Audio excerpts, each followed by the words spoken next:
Hi, in this video, I will show you how you can create a simple maze game.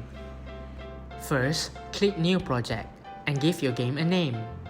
Second, choose Preset, which is the viewport size, or you can choose your own viewport size according to how you want your viewport to look like. The Properties bar can be found on the left side of the screen.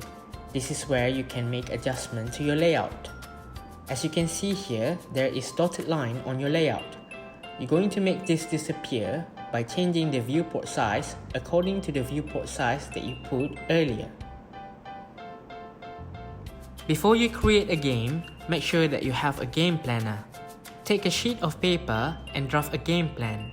This way, it will be easy for you to know what to put inside your game and how your game is going to be like.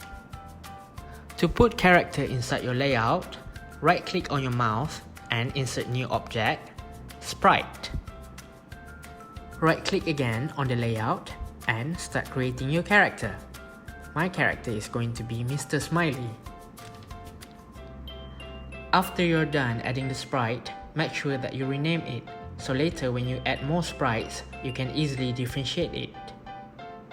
Then you can adjust your character size by clicking on it. You can change the size in the properties bar on the left side of the screen. You can change it to 64,64 or other appropriate size. Next, I'm going to put a new object in my layout and rename it block. I'm going to make a copy of it by clicking Ctrl+C and Ctrl+V and click on the layout and arrange all the block pieces accordingly.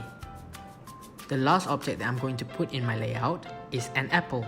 Mr. Smiley loves apple. Help him to find the apple inside the maze. When you're done inserting characters and objects in your layout, it's time to put behavior to them. Simply click on the object or character that you want to put behavior on and find an appropriate behavior for them. For movement, I will choose 8 directions. Click the play button on top of the screen to preview the game. Now, Mr. Smiley is able to move freely inside the maze.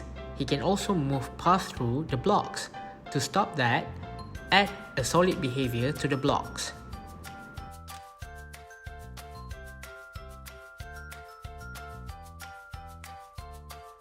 We did it! Now he cannot move past through the block anymore, but he can also not move under the block.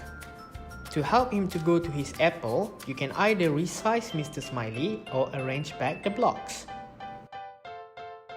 Now, let's add another layout and make it more challenging. Click Add Layout but do not add New Event Sheet.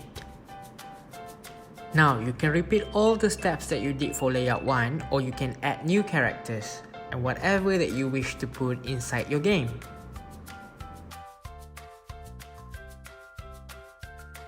Go to the event sheet and you can start the simple coding. You can follow the instruction and manual sheet that is given to you in the learning material. That's all. I hope you enjoyed this tutorial and find it useful for you to create your own exciting games. Bricks and Gears, where learning and fun meet.